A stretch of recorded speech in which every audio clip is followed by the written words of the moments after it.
Hi everybody, it's Thursday at 11:18, so almost 11 o'clock, and I am, it's Thursday, so I'm doing jelly printing today. And so I actually took a second, since I was running late already, and pulled all the colors, the new colors that I've got from PaperArtsy. And so let's see if I can get a good shot of that. So here, a lot of greens. Let's see if I have some. It feels like I've got doubles, but I don't. They're just all sort of similarly green. A lot of greens, some pinks, oranges, and I'm not sure. I'd have to go and look. Unfortunately, they don't put on their labels if they are paper, at least I don't think they do. If it's Seth Apter's or Tracy Scott's colors. And I even think that at this point they have colors for, what's her name? Sarah Newman, I think is the other person. So, but you can see there's a little bit, I mean, gosh, there are a lot of greens. Look at all the greens. Woo! Just, these are rolly. Lots of greens. So those are all some sort of tone of green, half of the colors. So anyway, I'm going to work with these today. I've pulled them. They'll be in the system soon. You can always come and ask me for the color that you like, even if I haven't got it cataloged yet. And I'm going to be using my larger Geli plate today. And you can see the whole unpacking process. Let's see if I can get this so you see the whole thing. Hi, Laura. Thanks for joining me today. Here, which I don't like. And then usually I set up a little differently so I'm not over the seam. Hopefully that won't be annoying. Okay, so I'm just going to start right off the bat by using this great big stencil. This is an American, actually it's backwards so I can't read this is a Deco Art Americana stencil. I should have it in the store. Let's see what else do I want to do today. I'm just going to layer up a bunch of colors, I think, at this point. See how that works. Nice thing about PaperArtsy is that she says optimistically that you don't have to unpack them really. You just open them and use them versus having layers and layers of plastic to go through, which a lot of these paints do. I'm talking about your paints, Tim Holtz. Yes, I am. Okay, so I've got 2 layers of paint already. I've got quite a bit of paint on my brayer, so I'm going to brayer that off. I'm going to give this a second to dry, and then I'm going to back it with another color. So far I have used, these are new colors, Sour Grapes, a bit fishy, and I'm going to put Firebird. And what's great about PaperArtsy is they do the whole thing that Golden Paints does, which is they have this little register, and then they put an actual dab of the actual paint on it so you can see how opaque it is and what the actual color is. So this is translucent and you can see the register through the paint. This is opaque and you cannot, and you literally cannot. This one you can a little bit, so this one's opaque, but you can see a little bit of the register through it. You know, semi-opaque. This white is semi-opaque. This is semi-opaque, and you can see through it a little bit. So that's just a little guide to how they advertise their paints and how you know what color you're getting. Now, remember, I'm pretty, what's the word? I'm pretty slapdab with my colors, so I'm not worrying too much about whether or not they work together or how fantastic they are. I'm just throwing them down. So that's an orange color. It is translucent. And so I'm actually going to just take a minute and add a little bit more because I can.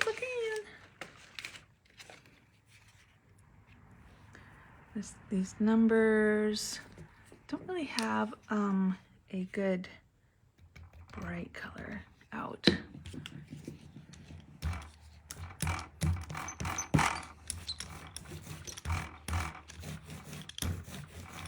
Now remember, with a Geli print, if you want the print to show up, you need to put, or if you want it to show up like the correct way, you need to put it on upside down. All right, so you can see that I'm actually accidentally pulling up some of the paint already with the stencils because there's, you know, it's drying. And so remember, when you're using acrylics with a Geli plate, what you're doing is creating a decal. You're letting it dry, and then you're using more paint to pick that decal up. So that's what's happening when you do this. So now I've got some blank spaces, so I'm just going to fill them with another color paint and just see what I get when I pull it. So this is an opaque, this is fuzzy cactus. It's opaque, so it's much more, it's covering a lot more. And because of the way I dabbed it, I'm not, oh, there I am. Sometimes you can get these little splodges in the background from throwing it down and then not, what's the word? Not brayering it enough. So.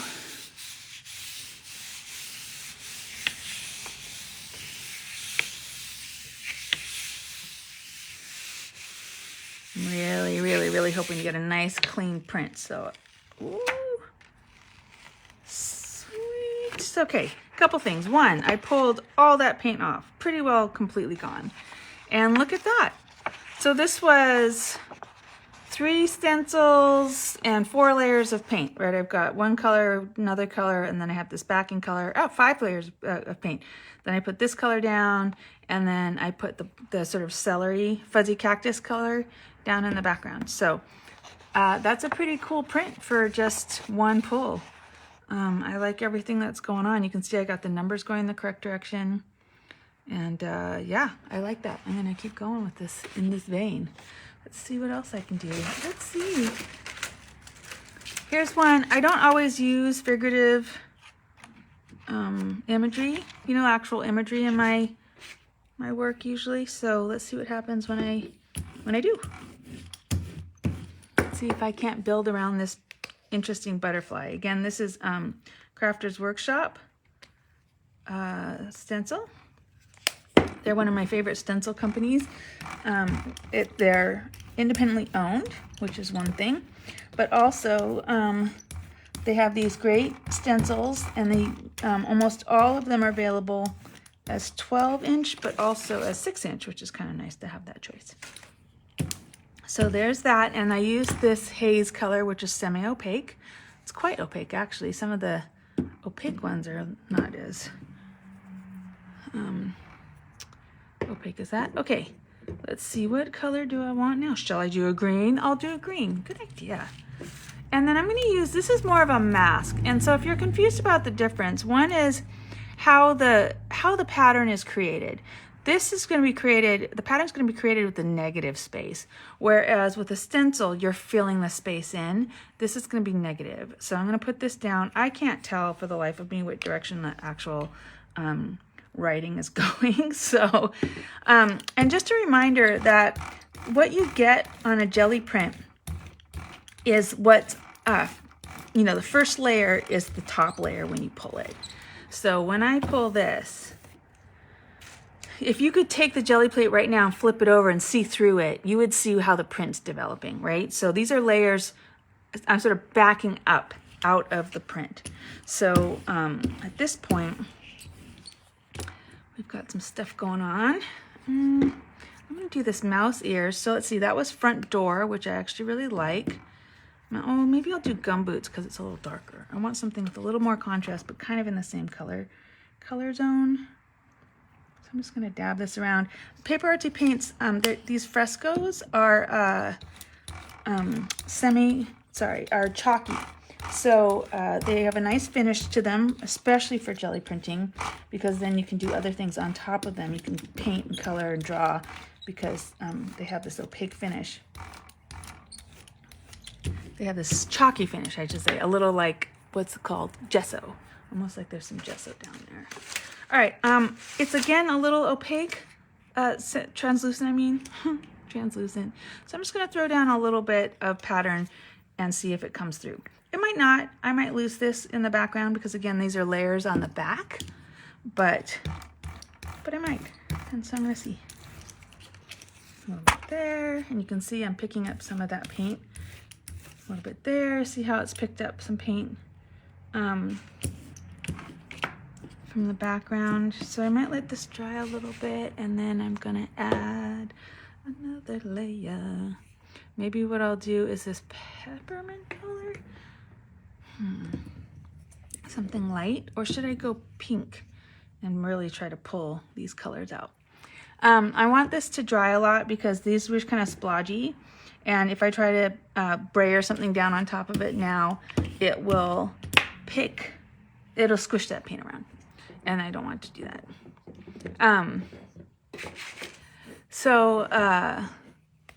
Yeah, this is the part of the process that's a little annoying when you have to slow down and wait in between.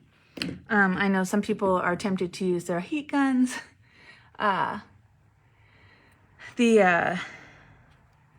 You can do that. It's just I'm always a little worried I'm going to melt my Geli plate. What am I doing with my stuff? Okay, I'm just going to use this very, very pale green. It's not completely dry, but if you've watched any of my videos, you know that I'm not a patient person and I'm not going to wait. Nope. This is opaque, so it should cover. Again, you want to pick up and move your brayer around so you don't end up just, if you go back and forth in the same place without letting your brayer spin, you're just going to be putting the, just it goes back and forth and just puts the same paint down in the same spot. So that's not really effective. Oh, you're welcome, Candy. There are lots of different ways to use a Geli plate. Right now what I'm doing is layering onto one print, but I could, oftentimes I'll do where I layer up print on print, which is the other direction. So this is you're layering up from the front to the back, but I could use the Geli, pull a Geli plate print and have that be the background and then print again and again and again on the same one. So that's layering up from the back to the front. Hopefully that makes sense.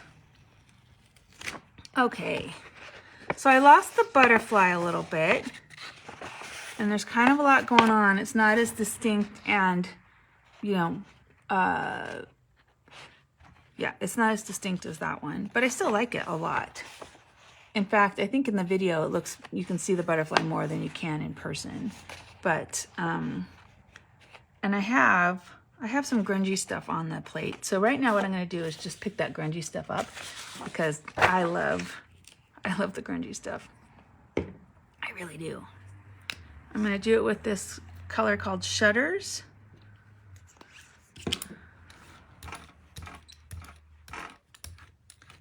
And I can tell you right now that I use too much paint. Whenever it's sort of thick enough that your brayer wants to slide instead of roll, that's too thick. So there's two things to do about that. One is I could pull two prints. The first print will just be a big block of blue. Thanks, Letty. I'm glad you enjoy them. Yeah, so just gonna be a big, I could pull it up right now and just it would pull a layer of the paint and leave a bunch of paint on there. Actually, I'll just demonstrate. Oh no, actually I got a pretty good, I take it all back. I got a pretty good cleaning pull.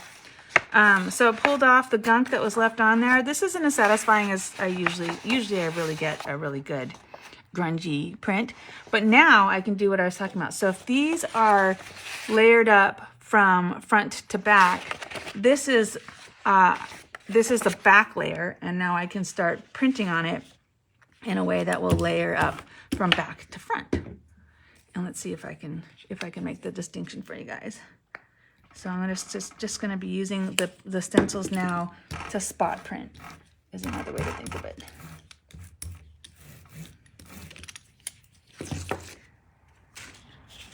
So like this.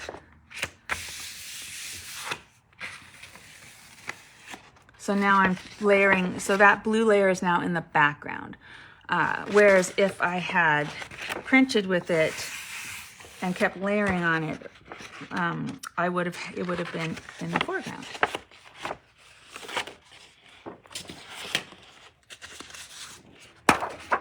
This is a blank piece. I'm just going to pull the rest of that off.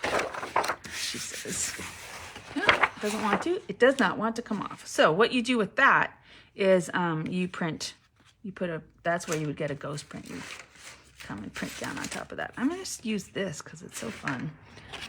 So I've got this blue. So far I've got the, 2 layers on. The blue was the first. The purple is the second. Now I'm going to put another layer. This is translucent persimmon. You know what? Oh, but all the oranges are translucent. Let's see how that works. It's not, well, it's gonna be fine. I'm just gonna be quiet and just do it. Just do it. Let it be how it wants to be. This is a Dina Wakley stencil. Some of you die-hard Dina Wakley fans might recognize it. You know, her more popular ones. All right, actually that worked pretty well. And because it's translucent, you can see through it to some of the patterning already on there, so that's kind of fun. And let me see, there's more. I have more. I guess just go grab the top layer of stencils from my stencil pile. Here's another one. If you have ever seen me work before, you know that I love squirvels. This is her squirvels. I know I'm not saying it right. Squirvels. Okay, haze. I'm going to use haze.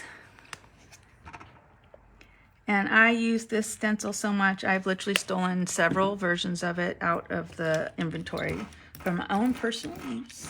So sometimes it never even makes it into your hands because I've already taken them all because I love it so much. Erga.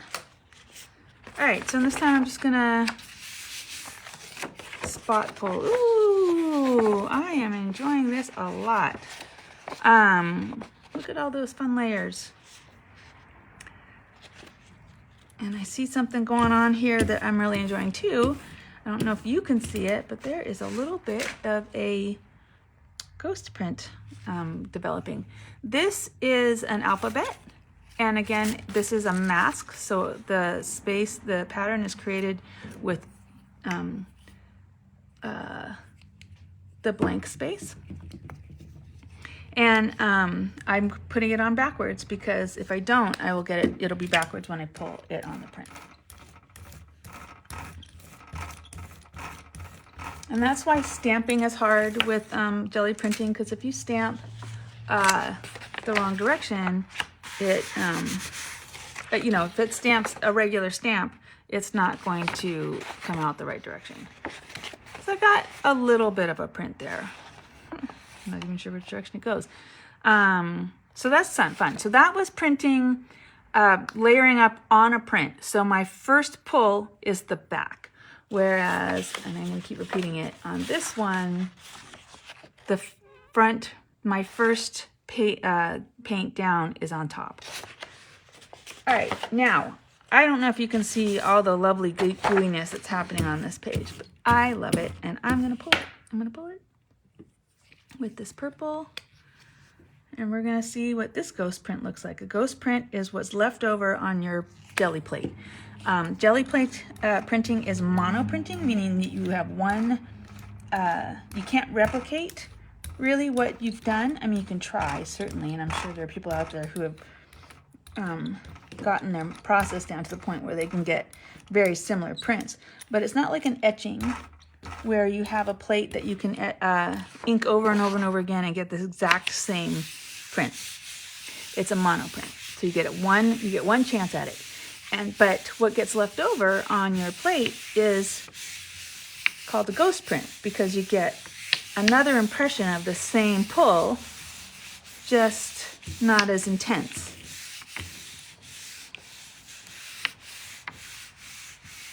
I'm really, really, really, really, really hoping to get all of that off. Yeah. That's what I call a ghost print. I can't even tell you how happy these moments make me. Look at that. I mean, so here's the one I built up. And you can see it's different because I chose where I put this piece of paper down, and so I chose where those images landed. This is all of the images on top of each other, more like this kind of a print, and I pulled them up all at once. And so that purple that I put down was the last layer, so it's in the back because this was a single pull. And I love it. I love it so much. If I weren't married, I'd want to marry it. And the interaction with the colors, like I said, I don't think too much about the colors that I'm putting down. So you can see that it doesn't really matter if they're coordinates or complementary, because of the way the Geli print creates a cohesive experience, you know, a cohesive print. The colors don't really matter. Now, the more contrasty they are, the more fun, you know, the more visual interest you might get out. But I also love the modeled stuff. Like, I love backgrounds like this. And so now these can be backgrounds. Actually, I just love this. I'm gonna just put it up. All right, I'm gonna do one more. I'm gonna lean into this, see if I can't get a better version of this. And since I have purple on my brayer already, I'm just gonna go ahead and use the purple.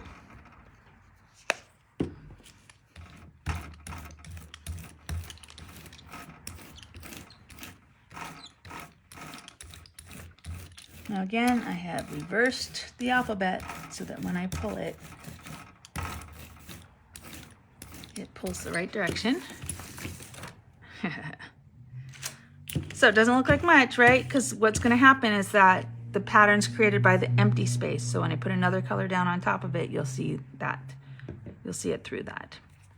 Here's another color that I really enjoy. Ooh, which one do I want? Actually, I like celery. A little more yellow. Very similar, but this one's got a little yellow in it. So I'm going to come down and dribble. It's celery, like the very inside of your celery chunk, bunch, stalk. I don't know, it's a bunch, right? A bunch of celery. All right, not important. Okay. So that color is opaque, but you can kind of see through it. So because of that, I'm going to go ahead and add just a little bit of contrast and see if I can't pull that through. Now remember, this color that I'm putting down will be in the back.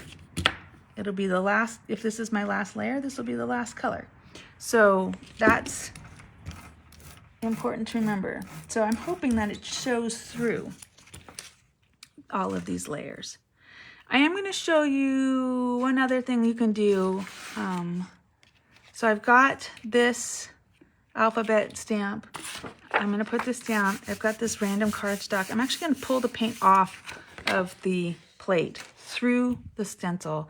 And now I'm going to put, so now I actually have clear space on the Geli plate that I've created. And so now I'm going to brayer color down into that clear space and see what happens. Let's see what we get. All right.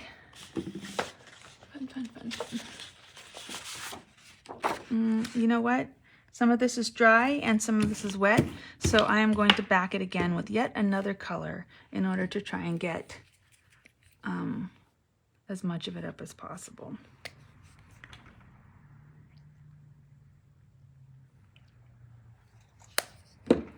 So when you put this last color down, just think of it as glue. It's the color that's going to glue the decal to your paper and pull it off of the Geli plate.